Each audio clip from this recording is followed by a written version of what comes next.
Tomorrow, June 6, 2019, marks the 75th anniversary of D-Day. The Battle of Normandy began on June 6, 1944.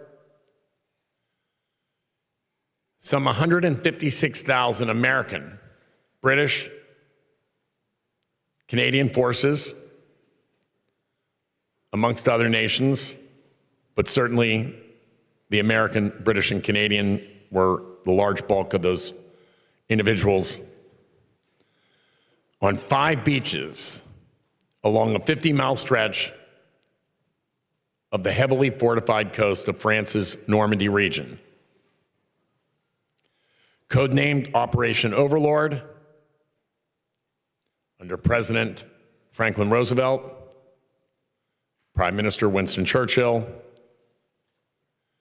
and the commander, the Supreme Commander, Dwight Eisenhower. The invasion was one of the largest amphibious military assaults in human history. So many of those valiant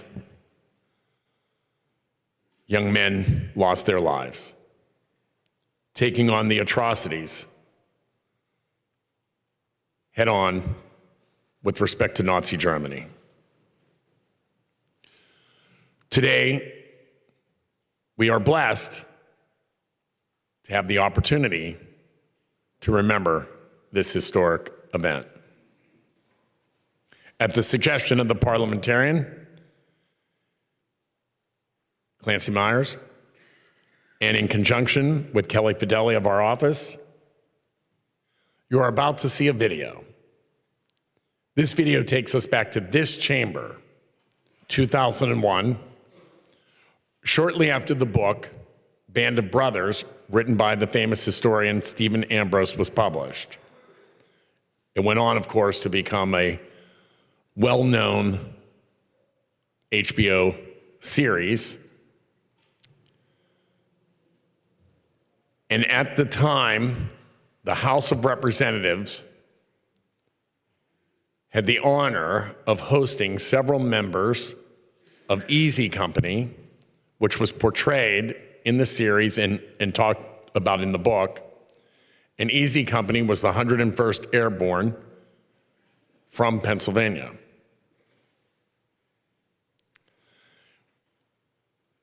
The most significant character, Dick Winters, lived not far from the Capitol in Hershey.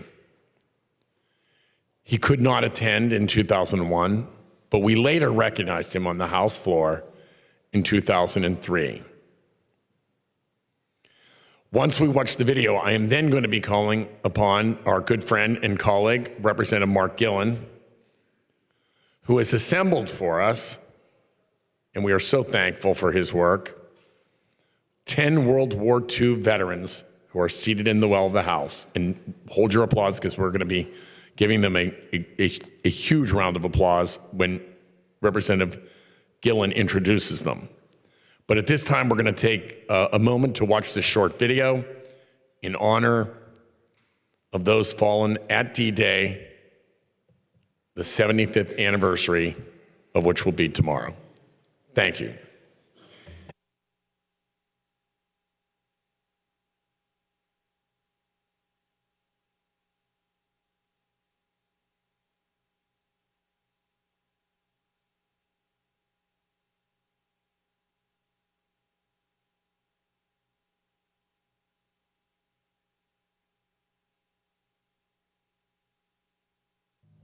June 6, 1944, a turning point in World War II in favor of America and its allies. A bloody and violent cross-channel invasion of northern France, Operation Overlord, D-Day.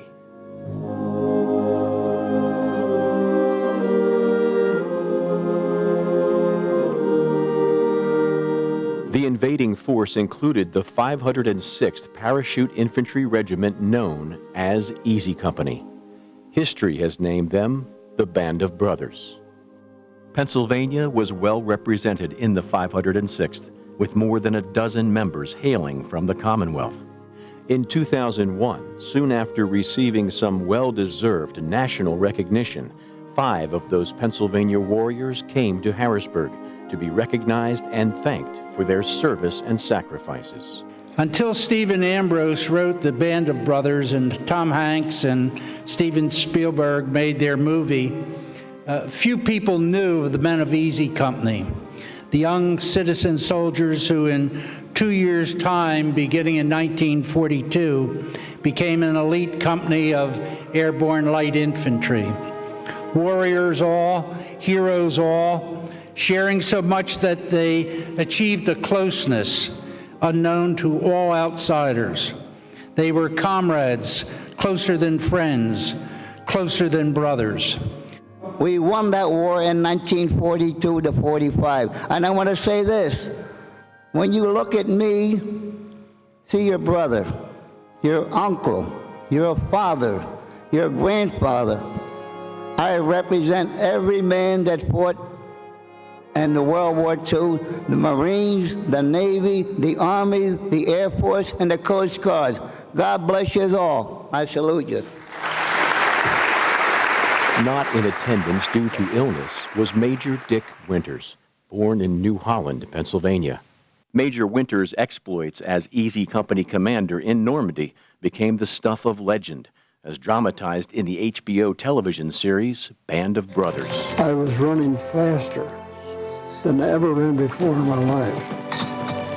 I got up there and jumped up the dike, and I came up directly across from him, eyeball to eyeball. And he was just as shocked as could be. I leveled off at him. And the thing that I can never forget was he smiled. And as he smiled, I shot him. 2 years after his brothers appeared, Winters did pay a visit to the Capitol to receive a special citation for his service. In total, 16 million Americans served in World War II. Today, fewer than 500,000 are left. Of that number, only a precious few of those who stormed the beaches of Normandy are still with us. We are grateful for every moment they can still share.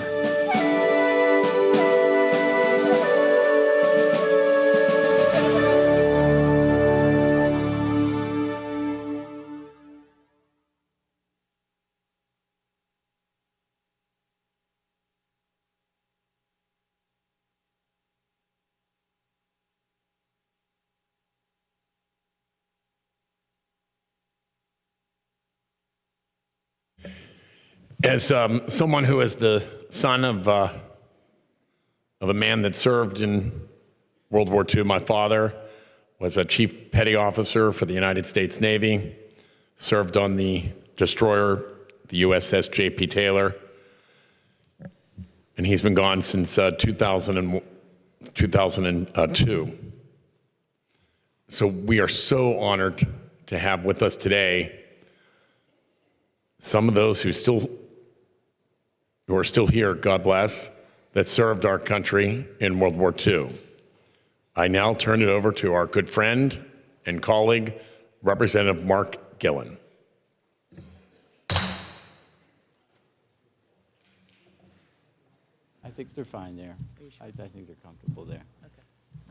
Dwight David Eisenhower said that the eyes of the world are upon you at the cusp of the D-Day invasion. The speaker correctly noted that a lot of the heavy lifting was done by the United States, Great Britain, as well as the Canadians, but we were not alone. Freedom-loving people from Belgium, Denmark, Norway, the Netherlands, Greece, Poland, Czechoslovakia, New Zealand, and Australia also were in the vanguard that stormed the beaches, that were in the air, and the French resistance, certainly on the continent itself. In a few moments, I'm going to introduce our distinguished guests this morning. I want to acknowledge a birthday that's coming up first, lest I forget it. I just read about it in the newspaper yesterday. At this end, we have a 91-year-old youngster Luigi Sanfisi, and you're saying, well, let me do the math here. How do you get into World War II? You're 91 years old. Lou, we're not going to give away your secret, but I think your signature looks a lot like your parents' signature, if I'm not mistaken. Yeah, there's a strong possibility there. And Dr. Cedric Jimerson has been a friend for many years. I'll say more about him, but I just want us to acknowledge him on his upcoming 100th birthday. Dr. Jimerson.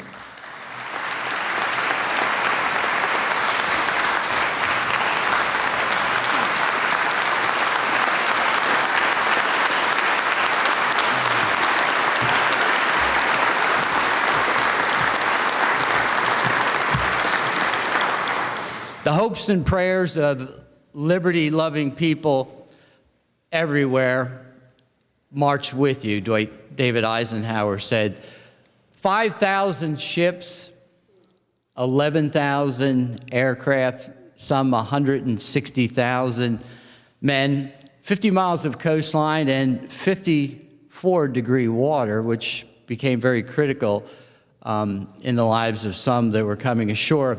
They gave their lives that freedom might live. Much has been said about the age of these veterans in the World War II generation passing from the scene, and thank you for the very touching remarks from the speaker relative to his own dad's service. But this day is sanctified by blood. It has been made sacred by the love for freedom that these men and ladies had, and that love exceeded the bounds of life itself. We can muse on the lives that were lost, but these were lives that were properly given to their country because of that love for freedom. And seated off to the left of the rostrum, I just wanted to introduce, in fact, we'll just have a pair of introductions before I introduce our guests in the front. Evelyn Musser was a longtime friend, and we live right on the banks of the Moton Navy Yard with a World War II husband. Evelyn's cousin, Everett Keffer, who was married to Irene, who was seated right there, was at Normandy. He has passed away. He was introduced on the floor of the House of Representatives, some of you may recall. He was in PC 1261 that day, and I believe he embodied the sacrifice of that generation. As I spoke with Everett one day over there outside of Governor Mifflin High School at a festival, he told me a bit of his story. It was so compelling that I felt it was important for Herb, Mark, and the team to record that, and they did just that. He was blown out of PC 1261, a patrol craft, by a German shell. And for the next 2 years, Everett was hospitalized in England and in the United States. And yes, indeed, we lost hundreds of thousands of men and women during World War II, but there were hundreds of thousands that were injured, that were permanently disabled for the rest of their lives. And it took ladies like these and friends and family members like these to care for them for the rest of their lives. And seated directly next to them is Dorothy Trait. She is a Rosie the Riveter. Look at that muscle there. She's got a good bicep muscle still.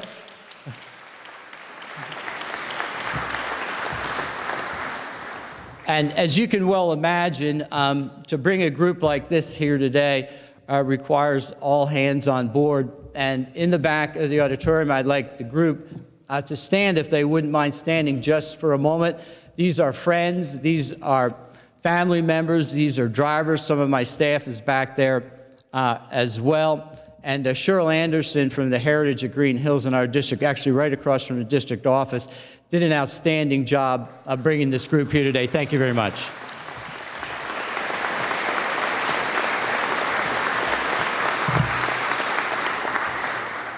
And now to the introductions. I briefly mentioned Luigi Sanfisi. It was enough for Lou's family to send him out and away from home to serve.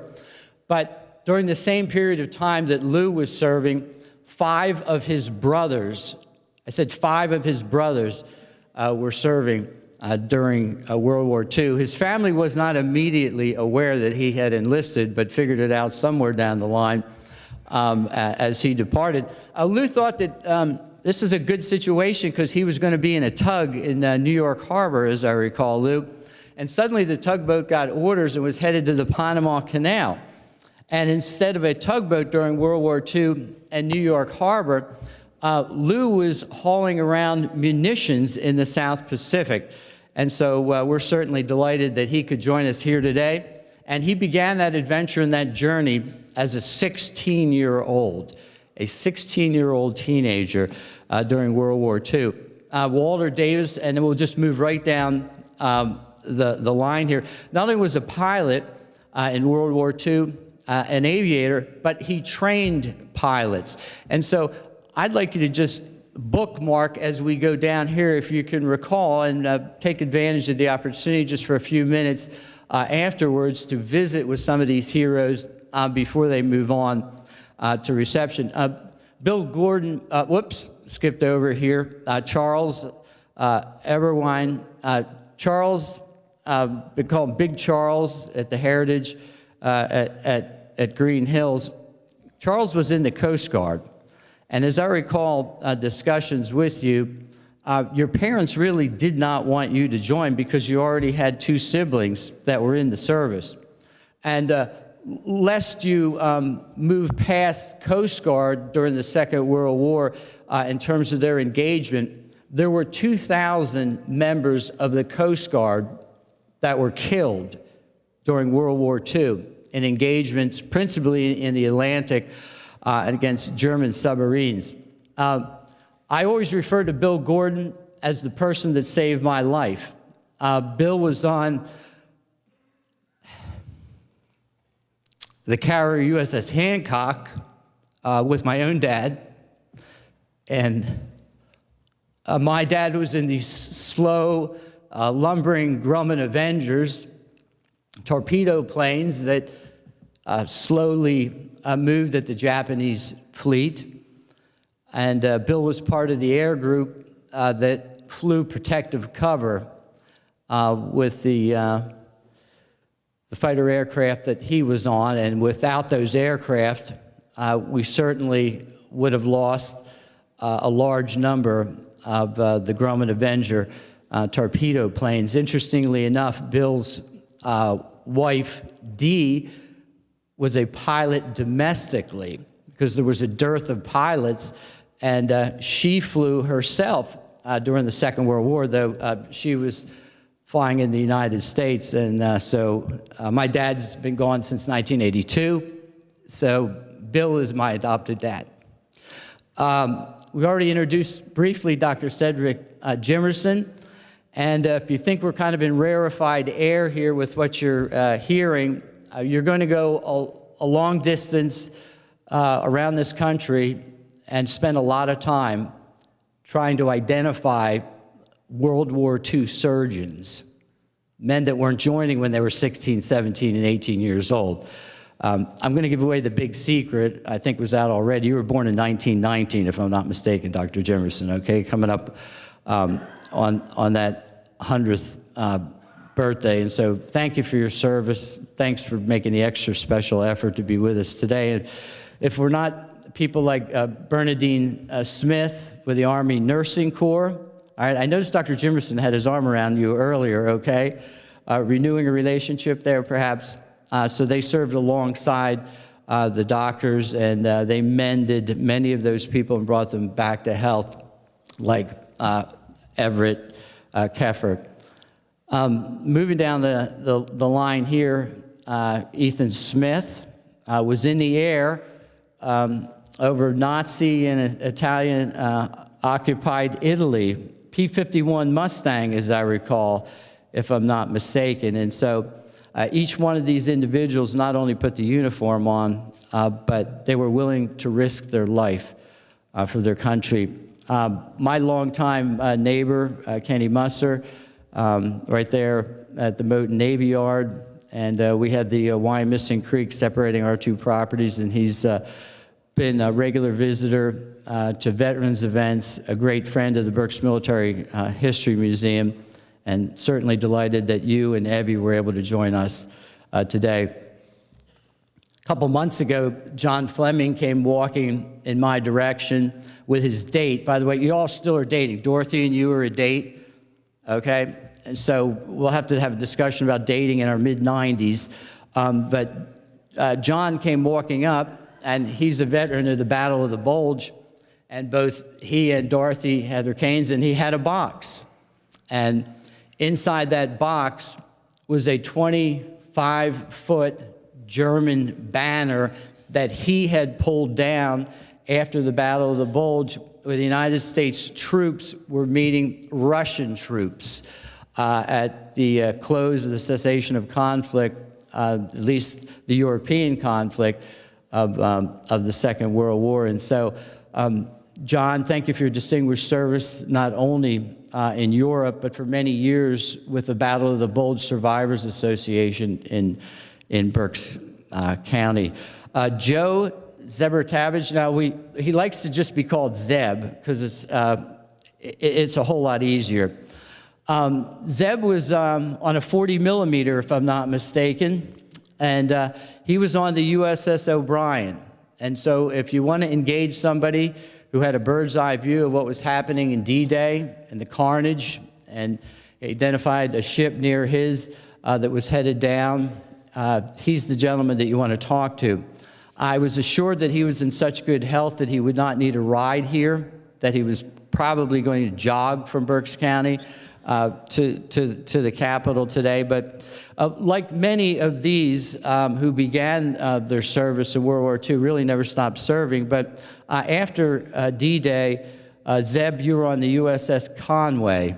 And if I'm not mistaken, you were involved in the invasion of the Philippines. And so we're delighted that each of you could be here today. And I would encourage everyone today to focus not on the fact that 97% of this generation are gone, but rather thank those that are served and have served, and also recognize there is a focus with those that are still living. We need to support our current veterans community. And yes, we mourn the loss of the World War II generation, but more importantly, we need to thank God that they lived.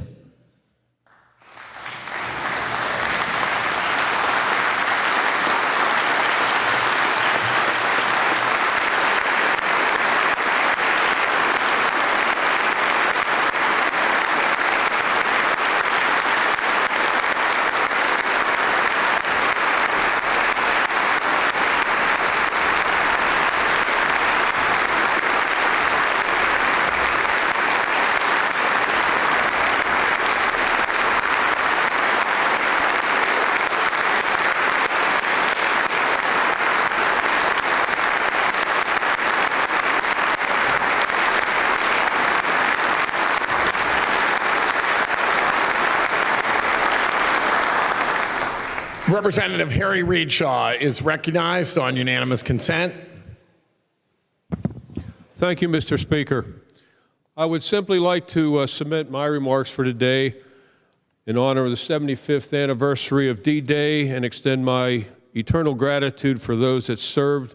As we all know, freedom is not free. God bless everyone. Thank you, Mr. Speaker.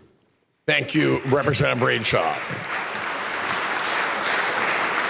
The Sergeant at Arms will open the doors of the House. I am going to invite, and if we could do so, all of the veterans amongst our colleagues, if you could stand behind our guests here today, if you'll come down for a photo. All of you who served our country as a veteran, if you could please just come down and stand behind our distinguished guests.